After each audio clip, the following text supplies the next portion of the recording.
नमस्कार दोस्तों। आप सभी हमेशा स्वस्थ रहें, मस्त रहें और खुश रहें, इसी आशा के साथ मैं इस प्रोग्राम को शुरू करती हूँ। और इस हमारे जो हेल्थ चैनल का नाम है हेल्थी रियल वेल्थ है, इसको कृपया आप सभी लोग सब्सक्राइब और लाइक ज़रूर कर दें, क्योंकि जो हम इतने प्रयास से और इतनी मेहनत से आपके लिए कुछ विशेष वीडियो बनाते हैं और ये वो अनुभव हैं मेरे जीवन के, जो मैंने स्वयं के अनुभव से, पढ़ाई से और जो मैंने मेडिकल एस्ट्रोलॉजी में पढ़ाई के बाद आयुर्वेद से संबंधित जो भी मुझे थोड़ा बहुत छोटा ज्ञान है, उस ज्ञान को आपके साथ बांटने का प्रयास करती हूँ। तो कोशिश करती हूँ कि मेरे इस प्रयास में आप अपनी भागीदारी एक लाइक के माध्यम से और एक सब्सक्राइब के माध्यम से अवश्य प्रदान करें। तो बात करेंगे एक्जिमा की। देखिए, एक्जिमा के बारे में आप सबने सुना होगा, ये एक तरह का चर्म रोग होता है। शरीर में जिस भी स्थान पे एक्जिमा होता है, वह बहुत अधिक खुजली होती है। खुजली करते करते कभी कभी खून भी निकल जाता है। आमतौर पे लोग एलोपैथिक दवाओं से एक्जिमा का इलाज करने की कोशिश करते हैं, लेकिन अक्सर ऐसा देखा जाता है कि एक्जिमा का पूरी तरह से उपचार नहीं हो पाता है।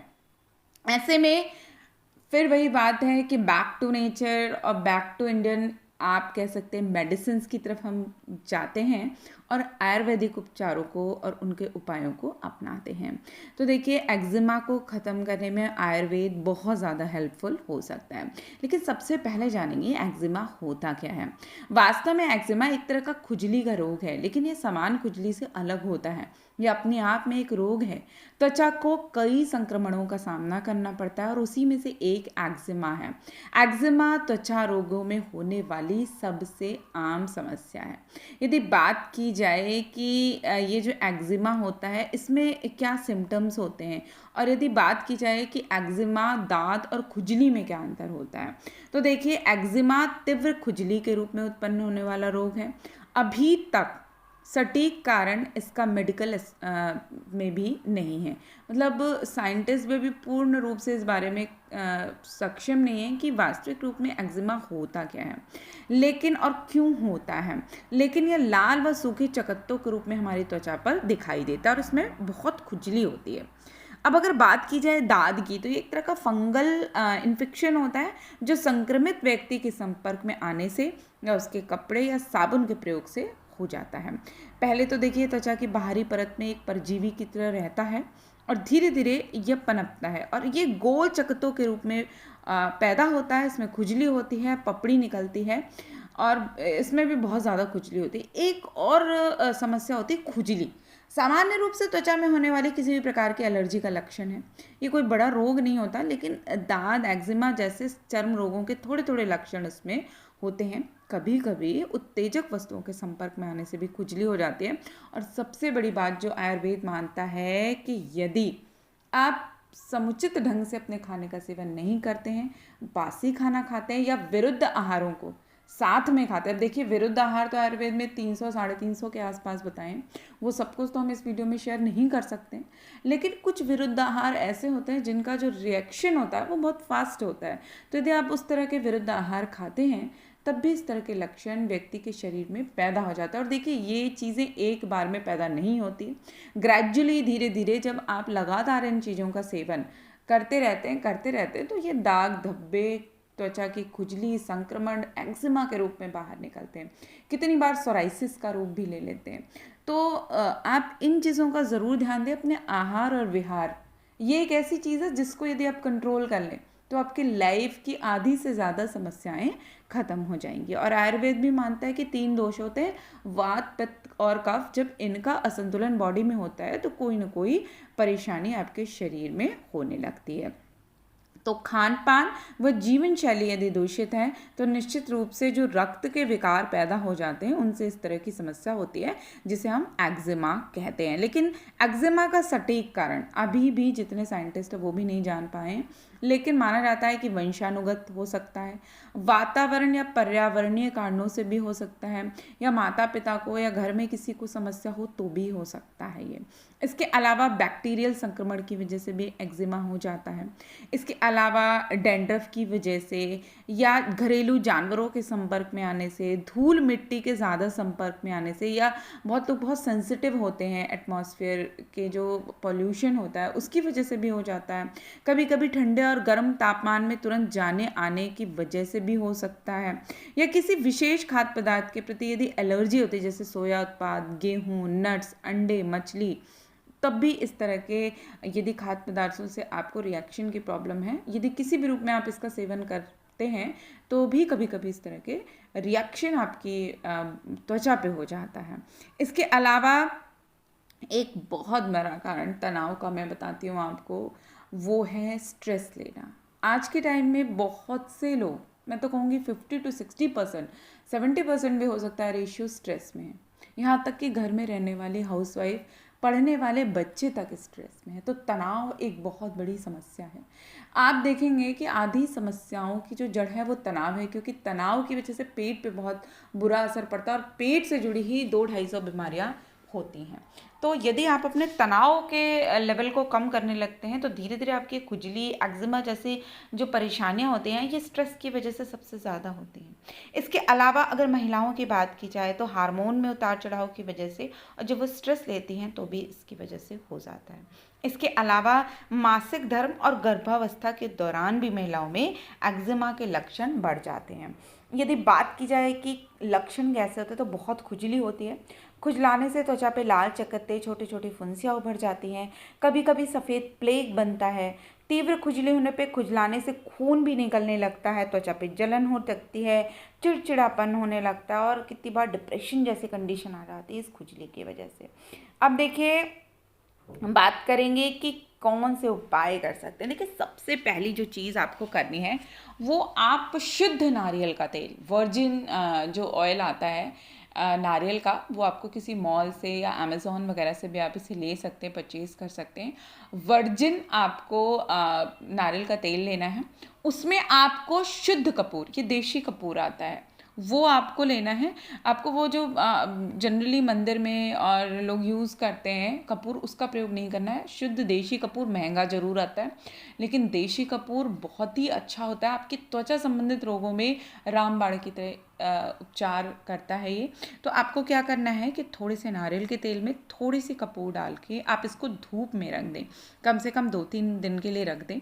उसके बाद ये उसमें गल जाएगा। उसके बाद आप इसके तेल को नहाने से 1 घंटा पहले लगाएं और इसके बाद आप नहाएं, तो इससे जो खुजली की समस्या होती है, इससे भी राहत मिलेगी। जब भी आपको खुजली जैसी समस्या पैदा हो जाए आपके एक्जिमा में, तो आपको उस वक्त इस तेल को हल्का सा हर जगह पे लगा लेना है, ताकि आपको एकदम उस पर बहुत ज़्यादा, जैसे ही खुजली आप करते हैं तो वो आपके नाखूनों के माध्यम से पूरे और बॉडी में भी फैल जाता है। तो इस चीज़ का आप ध्यान रखें कि ये तेल आप लगाएं, आपको इससे बहुत बेनिफिट मिलेगा। इसके अलावा एक दूसरा उपाय आपको करना है, वो है पीपल के जो नए पत्ते आते हैं, उनको आप पानी में डालकर उबाल लें, और उसके बाद उस पानी को अपने जल में, नहाने के पानी में डालकर आप उससे नहाएं, तो इससे आपकी त्वचा की रौनक बढ़ती है और बहुत सारे जो त्वचा संबंधित रोग होते हैं वो दूर होते हैं। यदि ज़्यादा परेशानी है एक्जिमा की, तो आप एक काम और कर सकते हैं कि आप तुलसी के पत्तों में भी, चूँकि एंटी माइक्रोबियल गुण होते हैं जो त्वचा के संक्रमण से छुटकारा दिलाते हैं, तो आप तुलसी के पत्तों का रस निकालकर उन प्रभावित एरिया पे लगाएं, तो उससे आपको बहुत ज़्यादा लाभ मिलेगा।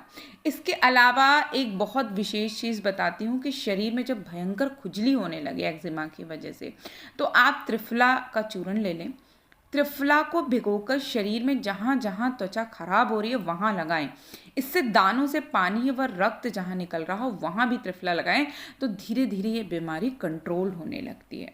इसके अलावा नीम के पत्तों को डालकर आप नारियल के तेल में पका लें, और जिस तरह से आपने इसमें कपूर आपने नारियल के तेल में मिलाया था, आप इस ही तेल में आप कपूर भी, देशी कपूर मिला लें। अब इस तेल को ठंडा करके आप रख लें, और प्रभावित स्थानों पे जब भी खुजली हो तो आप इसे लगाएं, तो काफ़ी हद तक एक्जिमा की खुजली और जलन से आपको बहुत ज़्यादा राहत मिलती है। अब जो मैं विशेष उपाय आपको बताना चाहती हूँ एक्जिमा से रिलेटेड, जो मुझे मेरे गुरु ने बताया है, वो आप ज़रूर ट्राई करें।